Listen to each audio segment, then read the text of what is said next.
Hello there, November 20th, 2016, 1:51 p.m.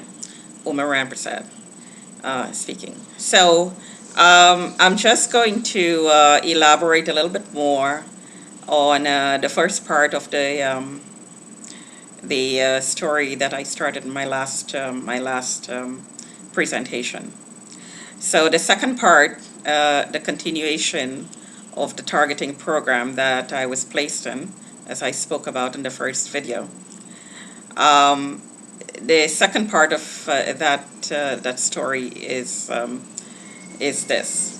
So the year that I'm suspecting placed in this program, I do believe that in my workplace there was an individual who was involved in the process of surveillance. I do believe that some sort of a contract to surveil me was in place.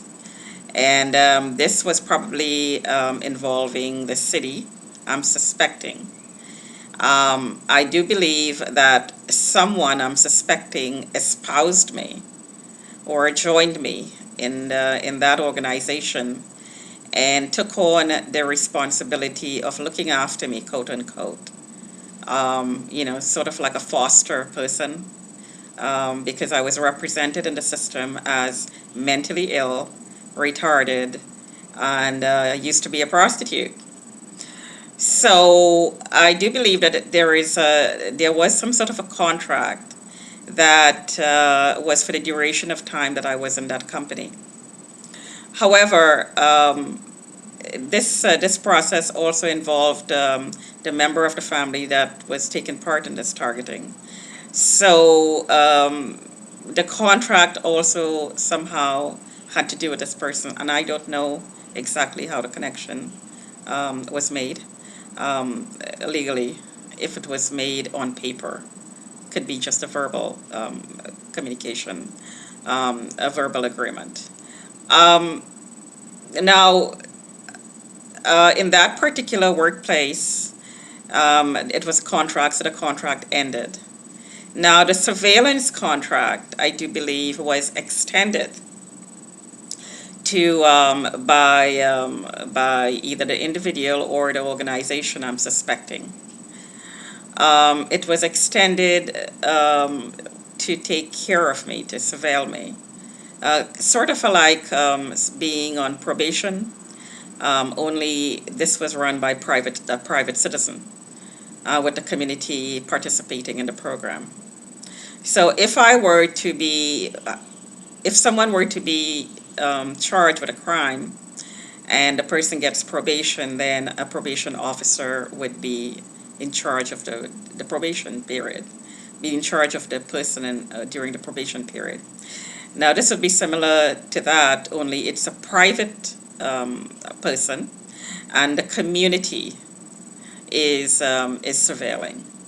So whether the contract to surveil is through a private group, whether it was done on a private basis, or it was done through government agencies, I'm not quite sure. I'm not sure how that was done.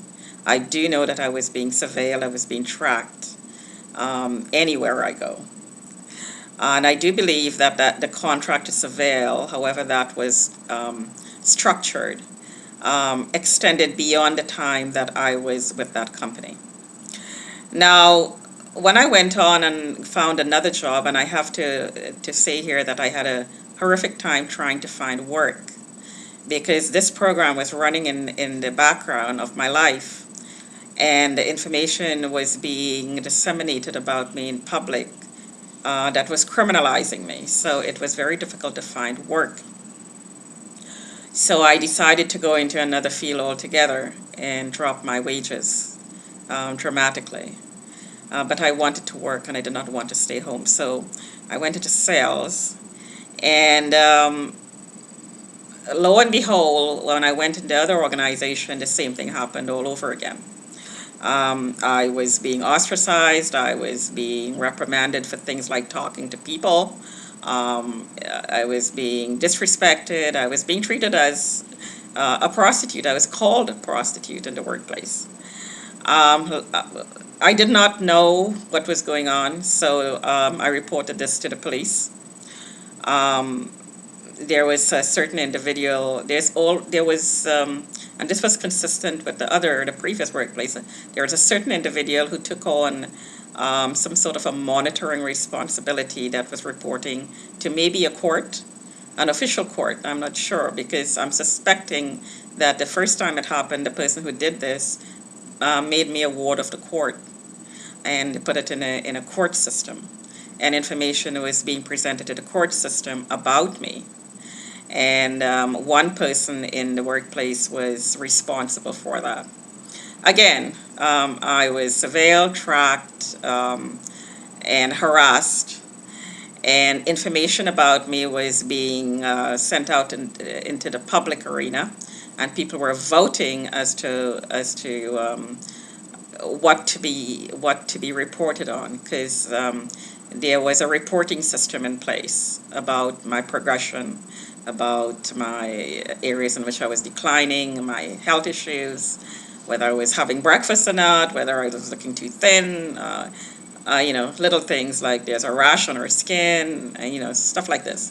Things that somebody probably living on the street would encounter, rashes on the skin, infections, and so on. So you were looked at pretty closely, and you were followed around everywhere you went.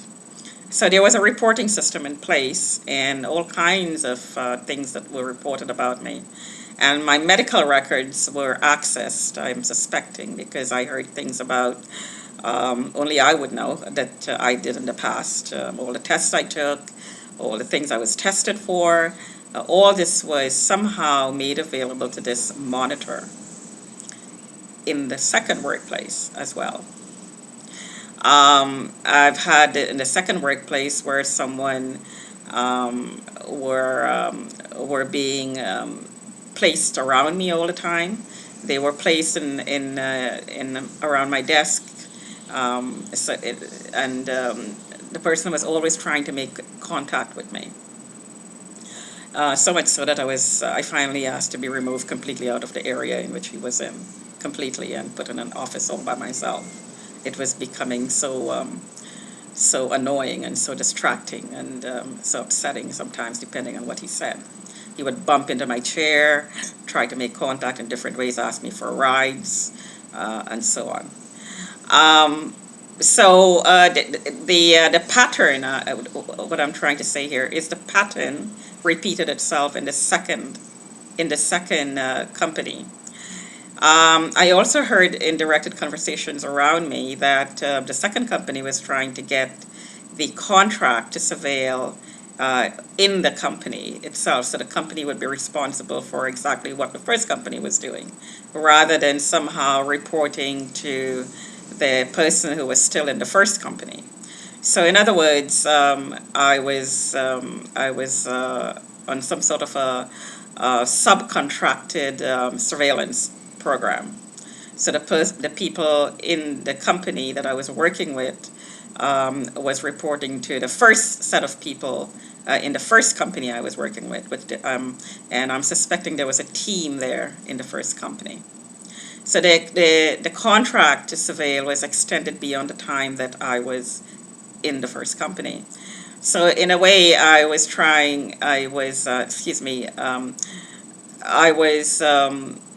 somehow tied to the first company. I was probably being enslaved to that first company by this contract, an obligation that a certain number of people knew but was not disclosed to me.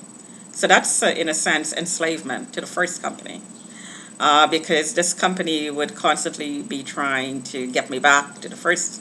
The first company would constantly be trying to get me back there because they have this contract to surveil and maybe to develop. I'm not quite sure how the program worked at that point in time, although I do have a better understanding now, which I'm going to elaborate a little bit later on.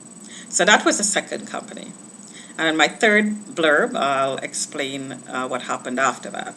So I don't want to go on and on in one video because people tend to lose interest. But this is a very interesting story, and I think it should be told. So I'll talk to you another time.